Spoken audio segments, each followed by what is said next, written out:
ସାଙ୍ଗ ମୁଁ ସାଇକେଲ ଚଲେଇ ଯାଇପାରିବିନି ରେ।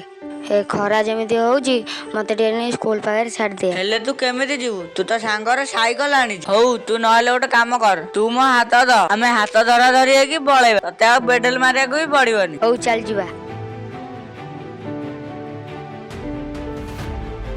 ଆରେ ରାଜା ଆଉ ଅଂଶୁ କଣ ସାଇକେଲରେ ଗାଡିରେ ହାତ ଧରା ଧରି ହେଇକି ଆସୁଛନ୍ତି? ଯଦି ପଡିଯିବେ କଣ ହବ? ଆଜି ସେ ଟୋକା ଘରକୁ ଆସୁ, ତାର ମୋର କଥାବାର୍ତ୍ତା।